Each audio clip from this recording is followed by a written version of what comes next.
A la luz de las Escrituras, una exposición bíblica presentada por Misión Cristiana Elim en Madrid.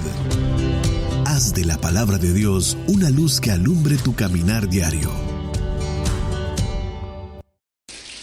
Hay varios hermanos que se conectan desde Puerto Rico, nos saludan desde Sudamérica, desde Centroamérica, desde Inglaterra,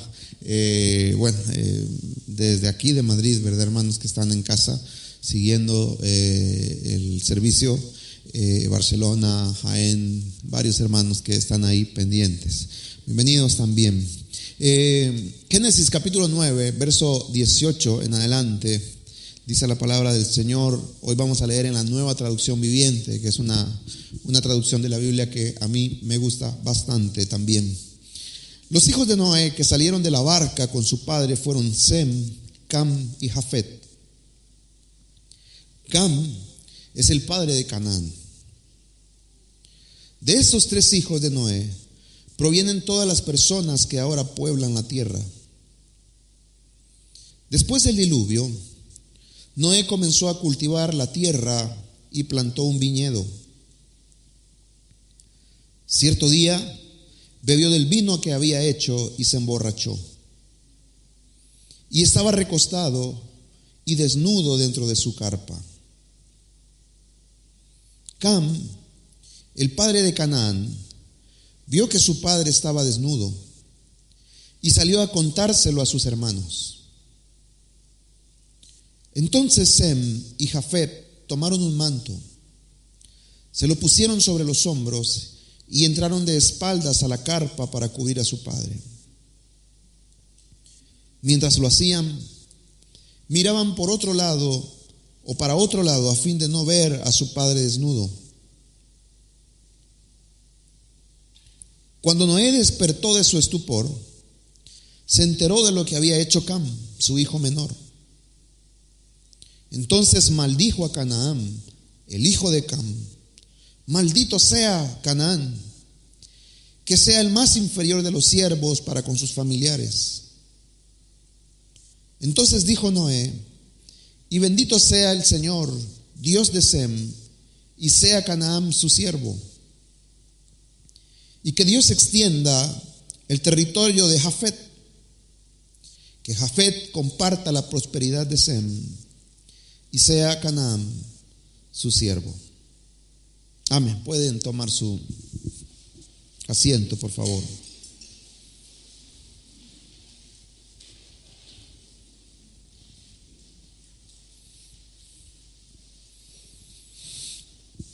Una de las cosas más interesantes de la Biblia es que, como ya en alguna ocasión lo he comentado, la Biblia es un libro que se caracteriza por no esconder u ocultar aquellas etapas negativas de la vida de sus protagonistas. Casi siempre los libros religiosos suelen resaltar los valores, los sucesos, los hechos de sus protagonistas, pero no hablan de los errores o situaciones que ellos vivieron a lo largo de su vida, que marcaron la vida de ellos y de los que estaban a su alrededor. Pero la Biblia, le vuelvo a decir, no se avergüenza de narrar las miserias de sus protagonistas.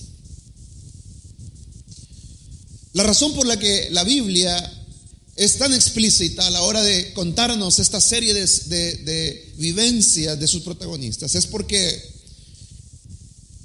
a través de estas vivencias la palabra nos recuerda que cada uno de estos hombres y mujeres que hicieron grandes proezas en nombre de Dios, que tuvieron fe, que fueron obedientes, pero cada uno de ellos estaban sujetos también a una condición caída, a la condición de ser humano caído. Esto es importante que lo recordemos, porque los seres humanos tendemos a idealizar con mucha facilidad a aquellas personas que de alguna manera han hecho algo positivo para la obra de Dios. Pero así como también idealizamos a las personas, debido a esa idealización que tenemos, solemos ser también bastante críticos y duros cuando estas personas cometen errores. Pero la Biblia, este es el libro que nos recuerda esas vulnerabilidades. Y por eso es que usted puede leer las mentiras de Abraham, las mentiras de Jacob, la caída de David, el problema de lujuria que había en Sansón, la caída de Pedro, y así, ¿verdad? Podemos hablar tanto de Gedeón, de Samuel, de Saúl. O sea, cada uno de ellos en alguna etapa de su vida vivieron momentos de crisis espirituales. Dudaron, tuvieron temor, fallaron, pecaron. Algunos mintieron, otros robaron, otros tuvieron problemas en su aspecto sexual, otros sufrieron depresiones, otros negaron al Señor. Y así pues cada uno de estos personajes es el reflejo de nosotros, los seres humanos. Noé había construido por un periodo aproximado, aunque la Biblia no lo dice, un periodo aproximado de 120 años, más o menos, es lo que los historiadores creen que Noé tardó en construir el arca. 120 años es un periodo evidentemente mayor del que nosotros vamos a vivir, ¿no? O sea, es más de una vida de nosotros como seres humanos, nuestra generación. En ese momento la Biblia dice que los seres humanos vivían más. De hecho, Noé vivió alrededor de 300 años más después de que hubo el diluvio. El asunto es que, quiera o no, fue una etapa larga de su vida. No fue un momento corto, sino que él pasó varios años preparándose para ese momento en el que Dios le había dicho que iba a mandar un diluvio sobre la tierra, que el juicio de Dios iba a caer. Y en esos años, evidentemente, uno puede pensar que en Noé lo que hubo es una preocupación por querer salvar su vida, por querer salvar su familia, un deseo de querer que otras personas también escucharan el mensaje de salvación que Dios le había dado. Por eso es que en otros libros de la Biblia se habla de que Noé era un pregonero de justicia, que predicaba la salvación, pero nadie le creía. Entonces, en la vida de Noé seguramente había también una necesidad, un deseo de que las personas escucharan el mensaje que Dios le había dado. Y era un mensaje amenazante, ¿no? Era una situación de vida o muerte. Pero 120 años pasó Noé ahí construyendo esa arca, y de repente viene el diluvio, ¿no? Y en ese diluvio todo lo que Noé conocía es destruido. Las aguas van a llenar la tierra. Todo ser vivo va a fallecer, excepto los peces que habitaban en el mar. Pero todo ser vivo que habitaba en la tierra va a fallecer. Y Noé ahora, de repente, después de 40 días, vuelve a la tierra, él solo junto con su esposa, sus 3 hijos y sus esposas. Estos 3 hijos, que fueron Sem, Cam y Jafet, como hemos leído, son quienes serían los que marcarían la descendencia de las futuras generaciones. Los hijos de Sem serían los semitas, de donde vendrían caldeos, todos los habitantes de la tierra, de las tierras de Sem, de donde vendría Abraham, de donde nacería el pueblo de Israel, y del pueblo de Israel de donde nacería el Señor Jesús. Esa es la razón, no sé si usted ha caído, por la que el odio a los judíos se les llama antisemitismo.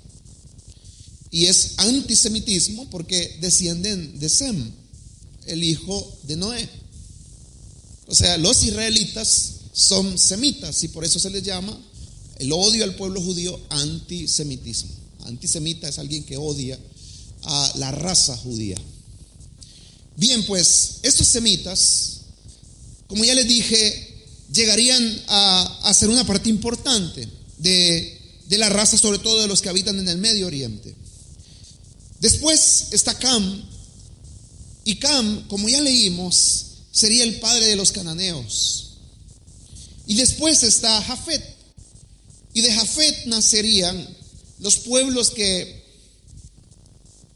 casi en la parte media, ¿no?, del Antiguo Testamento se les llamaría pueblos filisteos. La mayoría de las personas creen que los filisteos era un solo reino, pero los filisteos eran varios reinos.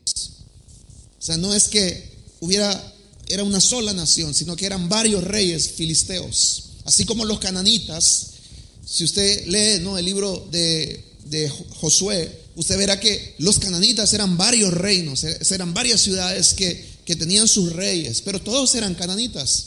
Entonces, de la misma manera, los filisteos no es que fueran un solo reino, sino que eran varios reinos. Entonces, de los semitas nacería el pueblo de Israel, de Sem nacerían los semitas y el pueblo de Israel, de Cam vendrían las naciones cananeas y de Jafet vendrían las naciones filisteas. El versículo 20 que leímos nos narra que todo el diluvio había pasado y Noé había vuelto a cultivar la tierra. O sea, después de 120 años dedicado a una labor, ahora su vida había cambiado. Y el cambio que él ahora había tenido es que probablemente Noé retornó o volvió a hacer aquello que hizo antes de construir el arca, de dedicarse a construir el arca, que era ser un labrador de la tierra.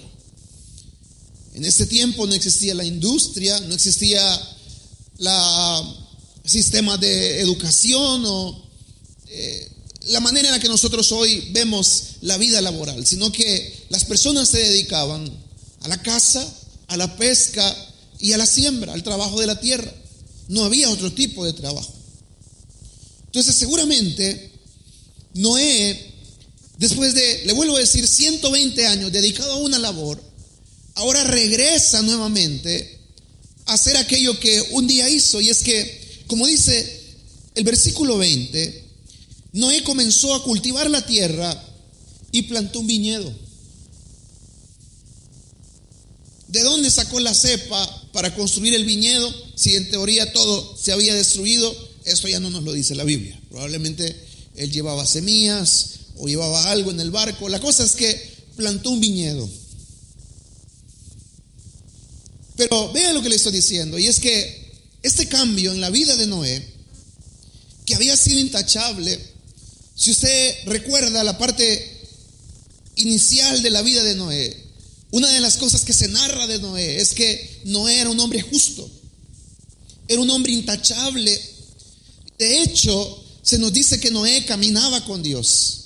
Solo hay dos personas en la Biblia que tienen esta muletilla tan positiva en su vida, y es que caminaron con Dios, y fueron Enoc y Noé. No hay nadie más que se diga que caminó con Dios.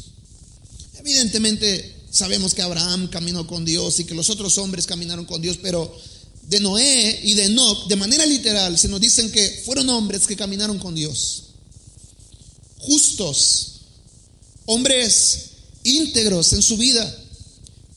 Noé fue un hombre obediente, aún en contra de la visión que había en su tiempo. Noé prefirió obedecer a Dios que caerle bien a los hombres. Prefirió, en teoría, hacer el ridículo con tal de obedecer a Dios que ganarse el favor de las personas. Noé tuvo fe porque creyó lo que el Señor le estaba diciendo, a pesar de que él nunca había visto un diluvio, nunca había llovido sobre la tierra. Y todos estos valores positivos que Noé tiene, ahora se van a ver manchados, pudiéramos decir así, o eclipsados por este aspecto negativo o este suceso negativo que vemos en la vida de Noé. Y es que cuando todo había pasado, él no vigiló los cambios en su vida, sino que se descuidó. Hace algún tiempo atrás, no me acuerdo cuántos meses atrás, pero recuerdo una prédica que di un domingo por la mañana, y que el tema era: cuida tus pasos o cuida tu vida en el día de la victoria. Y yo decía ahí que en el momento de las mayores victorias en nuestra vida es cuando más propensos estamos a sufrir una caída. La razón por la que es así es porque estamos en la euforia de haber alcanzado algo. Y esa euforia nos puede llevar, por ejemplo, a envanecernos, a enorgullecernos, a dejar de confiar en Dios, a creer que lo que alcanzamos fue por nuestro esfuerzo y no por la misericordia de Dios. Y eso es un fracaso en la vida espiritual. Pero también lo que suele suceder es que después de haber alcanzado algo grande, una meta que nosotros nos propusimos, lo que suele suceder en el ser humano es que de repente hay un silencio. Usted se acordará cuando, tal vez, si usted iba o tuvo estudios universitarios, todos los años estudiando, ¿no? Esperando alcanzar ese ansiado título. El esfuerzo, el desvelo, 5, 6, 7 años de su vida dedicado a querer alcanzar esa meta. Y de repente alcanza la meta, y lo que viene después es una etapa de tristeza. ¿Y ahora qué? Esto es todo. Viene como una etapa de desencanto. O sea, tanto anhelamos algo y de repente ahora, bueno, ¿y esto para qué me sirve ahora? Y esto lo que puede hacer es que puede producir en nosotros una situación de descuido espiritual. Otra de las cosas que uno también puede ver aquí en la vida de Noé es que después de vivir 100, 120 años trabajando, ahora él tiene tiempo para el ocio, ahora él tiene tiempo para el descanso. Toda la tierra es para ellos, son dueños de toda la tierra. ¿Quién les obligaba a algo? Él plantó su viña, hizo su vino y comenzó a descansar. El ocio y el descanso son buenos. Todos los médicos aconsejan que los seres humanos tenemos que descansar. Pero también hay que tener cuidado, porque el ocio excesivo puede llevar nuestras vidas a situaciones de riesgo. Los datos dicen que en la época de la primera ola de la pandemia, escúcheme, el consumo de pornografía subió un 61,3% en España. 61,3%, o sea, esa es una bestialidad. ¿Sabe quién ha ganado? ¿Qué industria se ha hecho mega millonaria en la época de la pandemia? Las industrias de tabaco, porque la gente está fumando más debido a la ansiedad. La industria de la pornografía y la venta de alcohol, la gente está bebiendo más. Los supermercados han registrado un gran aumento de venta de alcohol. Entonces, ¿pero qué es lo que ha sucedido? Las personas están en su casa, están solas, están ociosas. Y la ociosidad lo que produce es eso, es que nos puede llevar a un límite en el que, estando tan ociosos, podemos, como Noé, caer en este tipo de faltas. Y es que él se abandonó, se descuidó. Y mientras estaba trabajando todos aquellos años, tal vez no tenía tiempo, pero ahora se tomó su vinito y dijo, está bien. Tenía frío, pero ahora estoy un poquito calentito, ¿verdad? Y dijo, una no es ninguna. Y vino y se echó la otra. Y dijo después, el que vino al mundo y no bebió vino, ¿para qué vino?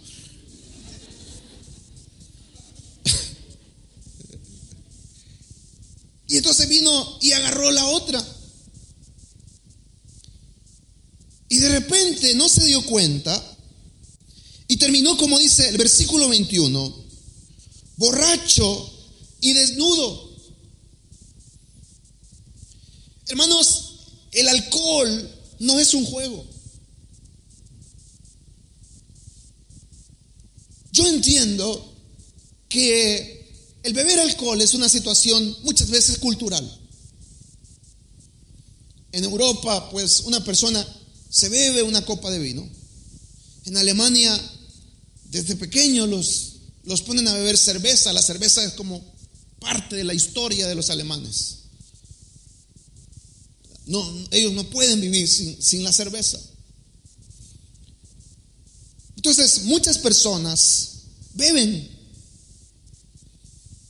Pero yo sigo creyendo que aquellos que se prestan, aunque sea por una cuestión cultural, quiero no siempre están en una delgada línea en la que todo puede pasar. Porque lo que suele suceder con el alcohol es que nosotros lo que decimos es, bueno, no, si esto yo lo controlo. Cuando digo nosotros no es porque yo bebo, ¿verdad? No vaya a pensar, el pastor se las echa, ¿verdad? Y dice, no, yo no bebo alcohol. Yo vengo de una cultura, yo nací en el evangelio. Y en América Latina los evangélicos no bebemos alcohol, está mal visto.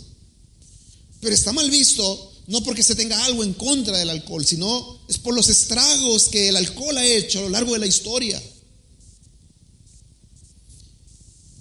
Por eso es que dice el Proverbio, versículo 20, versículo 1, que el vino lleva al hombre a la desvergüenza, las bebidas embriagantes al escándalo, y el que está bajo sus efectos, dice, no puede ser sabio. Lo que está queriendo decir el texto ahí es que cuando nosotros jugamos con el alcohol, usted puede ser una persona cuerda, recta, una persona seria, pero el alcohol tiene el poder y la capacidad de que lo puede mudar, o sea, lo puede hacer cosas que usted en un estado de sobriedad jamás haría. O sea, cuando uno piensa en Noé, alguien tan recto, tan obediente, verlo ahí desnudo, borracho, usted dice, ¿qué es lo que pasó? Lo que sucedió es lo que dice el texto, y es que el vino lleva al hombre a cometer desvergüenzas. Es que el vino le puede llevar a usted a decir cosas que usted, estando sobrio, jamás diría, a hacer cosas que usted, estando sin los efectos del alcohol, jamás haría. Recuerdo de amigos que tenía, recuerdo bien un amigo de varios años, que él probablemente es uno de los hombres más buenos que yo he conocido. Ser un hombre con un corazón que usted no se puede imaginar. Un hombre tan bueno, tan generoso, tan compasivo. Daba gusto estar con él. Era una de esas personas con las que uno se sentía bien sentarse a la mesa. Pero tenía el problema que bebía. Y cuando él bebía, él cambiaba y trataba a su hija de una manera que, estando él sobrio, jamás lo haría. Le hablaba a su esposa de una manera, el vocabulario le cambiaba. Él era un hombre muy educado, pero de repente cuando comenzaba a beber, se le empezaba a soltar la lengua y empezaba a decir unas palabras. Y uno entendía que el problema ahí no era él, era que el alcohol lo estaba dominando. Y es por eso que nosotros debemos tener cuidado con el alcohol. Mi consejo es, no lo beba. Pero si lo bebe, cuídase mucho. Si usted, porque es de aquí tal vez, o ya está acostumbrado y usted dice, bueno, a mí me gusta echarme mi vinito antes de comer, tenga cuidado. Porque el alcohol no solamente daña la vida de quien lo consume, sino que trae maldición a la familia. Escúcheme bien, el alcohol trae maldición a la familia. ¿Qué propició la división en el hogar de Moisés? ¿Qué fue lo que llevó en este triste final que leímos? Que Moisés terminó maldiciendo a sus hijos. Sus hijos terminaron enfrentados, actuando de manera distinta. ¿Qué fue lo que propició todo eso? Fue su borrachera. El alcohol divide los hogares, daña a los hijos. Escúcheme, maldice las futuras generaciones. Si usted tal vez vivió bajo la tutela de un padre o una madre alcohólica, usted me entiende perfectamente lo que le estoy diciendo. Usted sabe el dolor y las heridas que causa en los hijos el alcohol. Es una pesadilla, es algo horrible. Y ahora Noé, él no quería hacerle daño a su casa. Él no quería traer división a sus hijos. Pero en ese descuido maldijo sus futuras generaciones. Entonces, debemos cuidarnos. Noé ahora ha cometido esta situación tan vergonzosa para él. Y ahora son sus hijos quienes, al verlo en esta situación, tienen que tomar una decisión. Y es por eso que en algunas versiones de la Biblia, realmente el tema o el subtema que hay en el capítulo no es tanto la embriaguez de Moisés, sino es el pecado de los hijos de Moisés. De Noé, perdón. No es tanto el pecado de Noé, sino la reacción de los hijos de Noé, lo que el texto critica. Porque siga leyendo conmigo. Versículo 22. Cam, el padre de Canaán, vio que su padre estaba desnudo y salió a contárselo a sus hermanos. Quiero decirle que hay muchísima discusión sobre qué significa la frase vio desnudo a su padre.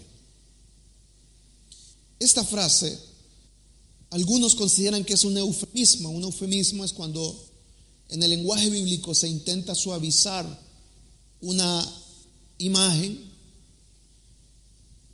para no ofender por medio de la lectura. Por ejemplo, cuando la Biblia dice Adán conoció a su mujer Eva, no es que le dijo buenos días, me llamo Adán, ¿verdad? ¿Y usted cómo se llama? Sino que eso es un eufemismo. Es que se está suavizando una palabra. Y lo que quiere decir el texto es que Adán tuvo relaciones sexuales.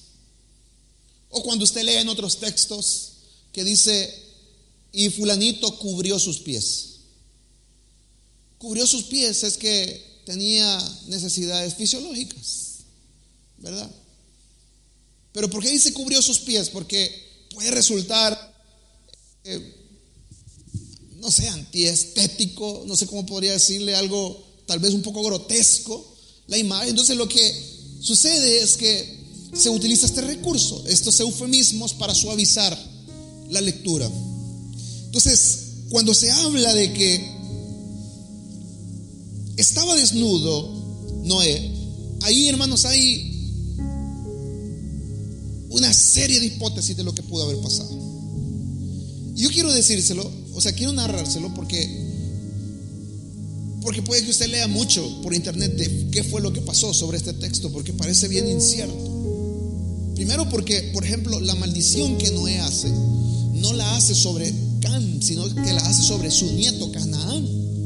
Porque eso es lo que va a leer usted más adelante, cuando él dice, versículo 25, maldito sea Canaán. O sea, ni tan siquiera es sobre Cam, su hijo, sino que la maldición él se la lanza a Canaán. Entonces, como eso es lo que sucede, hay muchas discusiones sobre qué pasó verdaderamente. Algunos consideran que esta frase, vio la desnudez de su padre, realmente lo que piensan que sucedió es que Cam lo que hace es que mantiene relaciones sexuales con su madre, y de esta relación sexual nace Canaán. Es una situación de incesto, y ellos se basan en otros pasajes que están en el libro de Levítico, que la ley dice: no verás la desnudez de tu padre. Pero este pasaje se relaciona con no acostarse con la esposa de tu padre, no tanto con su madre, sino si tu padre contraía matrimonio con otra mujer. Entonces dice: el hijo que se acueste con esa mujer está viendo la desnudez de su padre. Entonces, por eso le digo, es un lenguaje que realmente puede dejar muchas interpretaciones de lo que verdaderamente pasó. Porque la duda es esa: ¿por qué si el error fue de Cam, por qué la maldición cae sobre Canaán? Entonces, por eso le digo que la situación es bien difícil de comprender qué es lo que realmente pasó. Pero lo que la mayoría de comentaristas serios hacen, porque estas son suposiciones, es que se centran aquí, sí, en ser un poco literales, en no ir más allá en la imaginación. Porque también en esta cultura la honra al padre era algo muy importante, y ver la desnudez del padre y ver al padre en su borrachera podría significar una deshonra. Entonces, le explico esto porque usted podrá leer muchas cosas por ahí, por la red, pero quedémonos con lo que el texto dice. Y es que Cam, versículo 23, dice: vio a su padre que estaba desnudo y salió a contárselo a sus hermanos. El problema de Cam no fue que él se encontró a Noé. Ese era el problema de Noé. O sea, en ningún momento aquí el texto está queriendo matizar el error de Noé. Noé cometió un pecado, cometió un error. El problema de Cam es que cuando se habla de ver, es que de alguna manera él se recreó, se burló,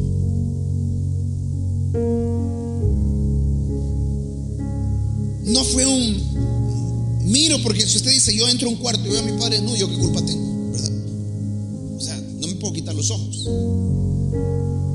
Pero cuando habla de que vio, es que de alguna manera él se recreó. O sea, no fue ver y cerrar los ojos e irme, sino que cuando él ve a Noé, él lo ve ahí derrotado por el alcohol. El alcohol lo había mudado, y Noé, es que ve, sino que ahora él va a contarle a sus hermanos lo que ha visto.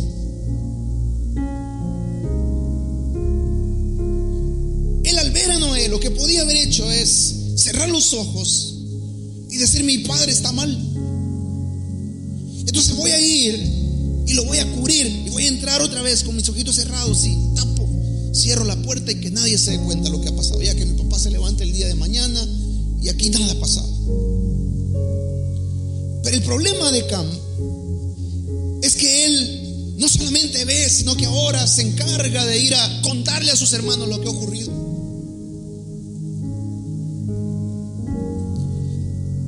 Hermano, duele ver que una persona que uno admira comete un fallo. Y todos lo podemos cometer. Yo decía el día viernes, ¿se acuerdan que estuvimos estudiando Filipenses? De aquellas personas que se frustran ante la caída de un líder, de una hermana o un hermano que ellos admiraban, y se sienten heridos y se sienten mal. El problema es su culpa, porque usted puso al hombre en un lugar en el que no tenía que estar. Usted puso a esa persona e idealizó a esa persona de una manera que no tenía que ser idealizada. Porque mismo Pablo, que habla de que hay que honrar a los hombres y mujeres que hacen la obra de Dios, pero él también es el que nos enseña que nosotros a quien tenemos que mirar es a Cristo en todo. Tenemos que mirar a Cristo en todo. Y cuando nosotros tenemos los valores bien establecidos, no tendremos problemas. Si una persona comete un fallo, si un hombre o una mujer comete un error, para nosotros no será trágico en la vida espiritual. No, porque es que es parte de la condición humana. Todos estamos sometidos a la naturaleza del pecado. Entonces todos podemos estar en el lugar de Noé, pero también todos podemos estar en el lugar de Cam, en el lugar en el que de repente, por cuestiones de la vida, podemos ver la desnudez de nuestro prójimo, de nuestro hermano. ¿Y qué es lo que vamos a hacer? ¿Cuál es la reacción que vamos a tomar ante esa desnudez de nuestro hermano y nuestra hermana? ¿Cuál es la decisión que tomamos? Podamos tomar la decisión de Cam, que es ver y contar, ver y hablar, y comenzar a contarle a todo el mundo lo que pasó, y comenzar a decirle a todas las personas lo que ocurrió, lo que me dijo, las cosas que yo me di cuenta. En Proverbio capítulo 11 versículo 13 dice: la gente chismosa revela los secretos, pero la gente confiable es discreta. ¿De quiénes es usted? De los que dice: le voy a contar esto para que oremos.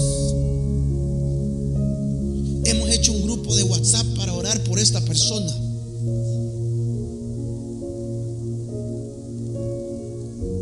Entonces usted está tomando la actitud de Cam,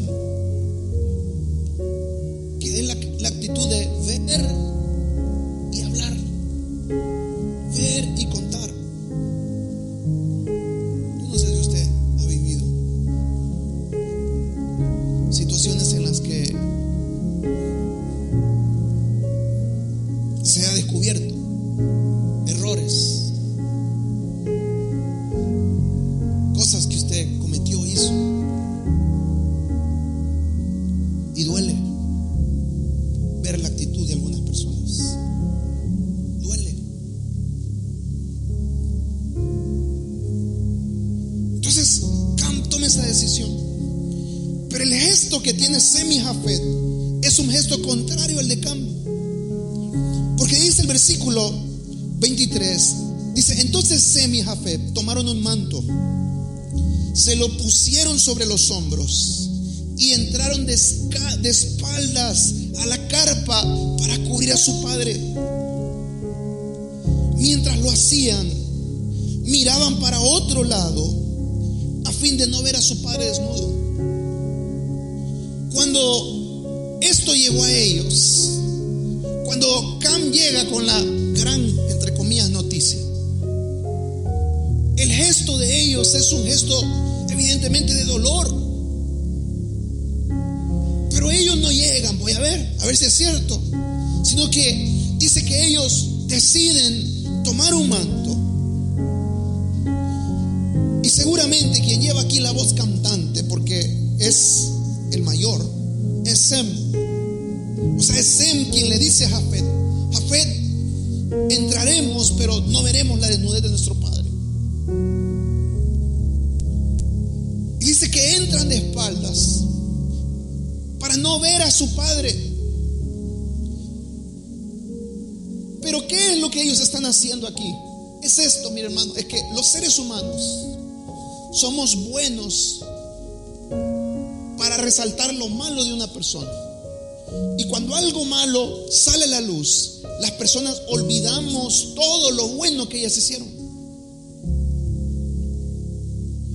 Pero lo que Sem y Jafet hacen es decir: yo quiero quedarme con el recuerdo de lo bueno y no quiero ver o tener en la imagen de mi padre borracho y desnudo, sino que la imagen que yo quiero tener de mi padre es la imagen de todo lo bueno que él hizo. Es como aquellos, ¿no?, que se les muere un ser querido y dicen: no, yo no lo voy a ver, yo me voy a quedar con la imagen de esa persona, ¿verdad?, sonriente, viva. No quiero que se me quede esa imagen. Porque los seres humanos somos así. Y es que nos solemos quedar con una imagen que nos impacta, pero olvidamos todo lo demás. Y Sem y Jafet lo que hacen es que deciden mejor mantener la imagen de lo bueno. No es que ellos estén pasando por alto el error de su padre. Ellos saben que su padre está en una situación de vergüenza, pero ellos deciden mejor mantener el buen recuerdo. Cuando un hermano o una hermana comete un fallo, decide mejor quedarte con lo bueno. Por eso es que Pablo en el libro de Gálatas, capítulo 6, versículo 1 al 10, dice: hermanos, si alguno es sorprendido en alguna falta, la palabra aquí en griego es escándalo. O sea, es cuando es algo que sale a la luz y escandaliza a todo mundo. O sea, Pablo no está hablando aquí de una faltita, ¿verdad?, de que no fui al culto. No, sino que la palabra en griego es cuando hay un escándalo. Dice Pablo: ustedes que son espirituales, restáurenlo con espíritu ¿de qué dice? De mansedumbre. Y mire lo que dice la parte final: y piensa ¿en quién? No sea que tú también seas tentado.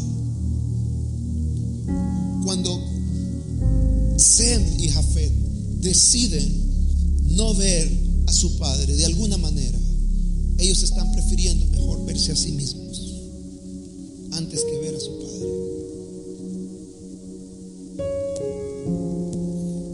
Sem y Jafet deciden cubrir y no ver. Cubrir es proteger, vestir la desnudez. No es solamente encubrir. O sea, no quiere decir encubrir y es que este sigue haciendo lo que hace. Yo lo sé que está haciendo lo que hace, pero no digo nada, sino es cubrir. Es el que está desnudo, el que está en una situación de vergüenza. Yo lo protejo, lo cubro, para que ya no vive en esa vergüenza. De alguna manera busco restaurarle, busco ayudarle para que salga de la situación en la que está.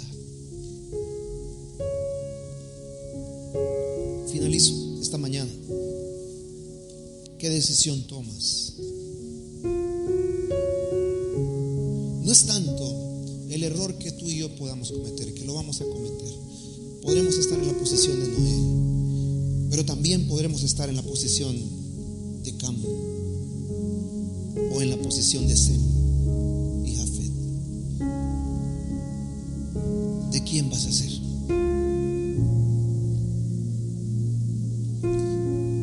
Si alguien leyó o escuchó, mejor dicho, el podcast que subí el fin de semana,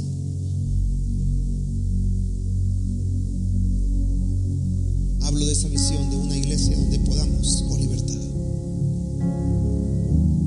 hablar de nuestras vergüenzas y desnudeces, buscando que nos cubran y no que nos descubran.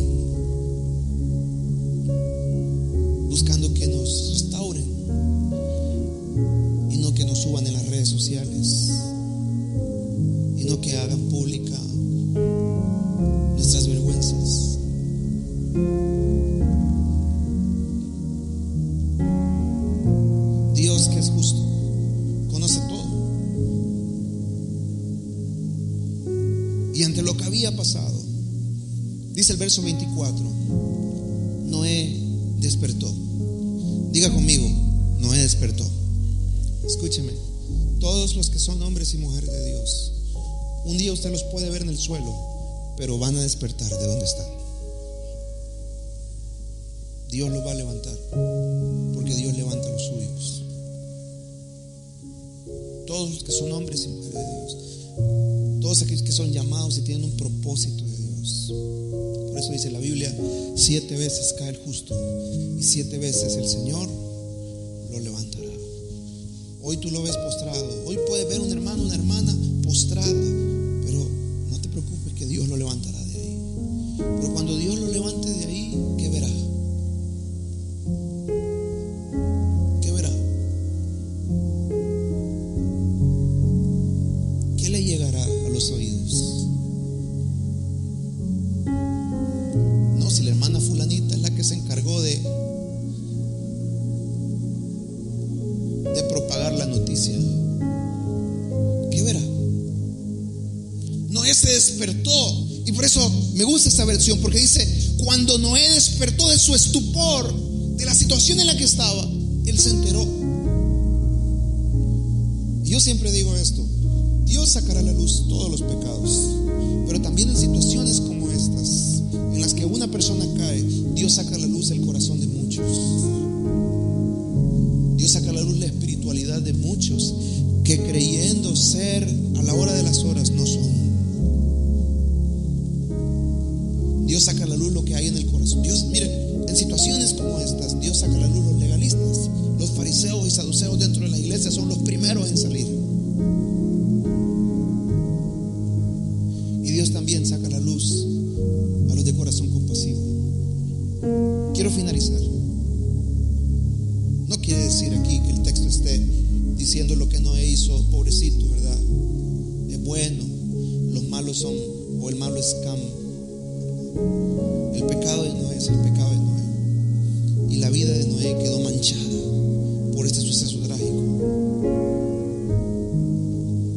Nadie está minimizando el error que Noé cometió.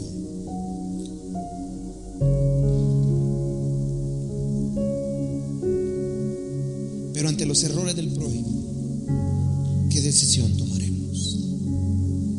Ponte de pie y vamos a orar.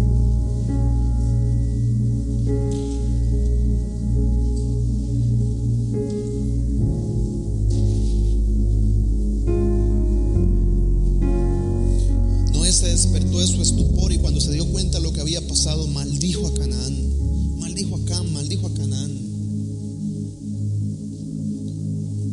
Esa maldición evidentemente era algo que provenía de Dios. Cuando tú y yo procedemos con dureza, cuando vemos a nuestro prójimo caído, cuando lo vemos mal y decidimos hacer público todo, Jesús dice, con la misma vara que mides, serás medido. Con la misma vara que mides, serás medido. Señor, ayúdanos esta tarde o esta mañana. Ante las situaciones de nuestra vida, ayúdanos a estar vigilantes ante los cambios que puedan llegar. Ayúdanos, Señor, a cuidar nuestra vida después de tal vez las etapas de victoria,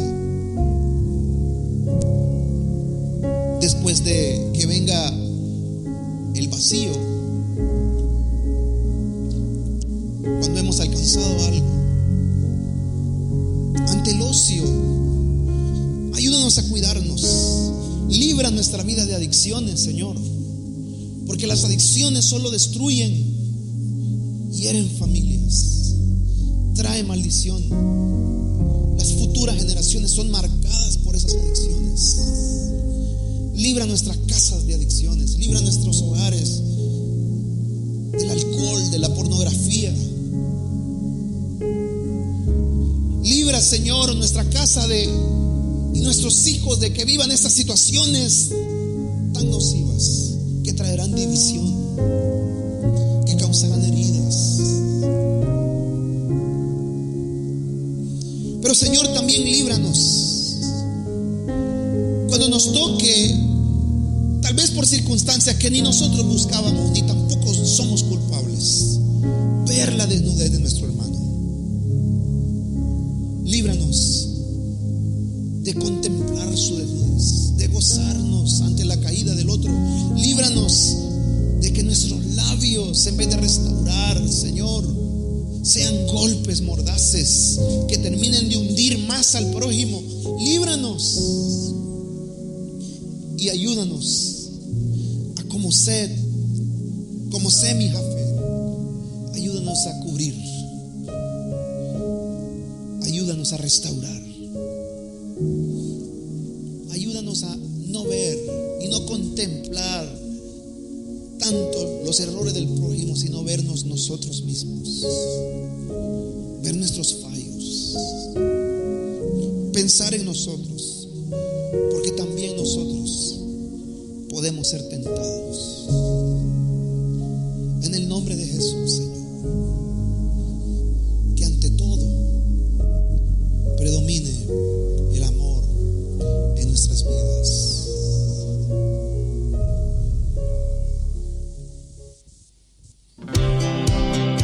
Si deseas conocer más de Misión Cristiana Elim en Madrid, puedes visitarnos en nuestras reuniones semanales, viernes a las 7 de la tarde y domingo a las 11:30 de la mañana. Estamos en calle Iliada número 13, cerca del Estadio Wanda Metropolitano, a 500 metros de la parada Las Musas de la línea 7 del metro. También puedes contactarnos escribiendo al correo electrónico elimespana@gmail.com. Síguenos en redes sociales y YouTube como Elim España.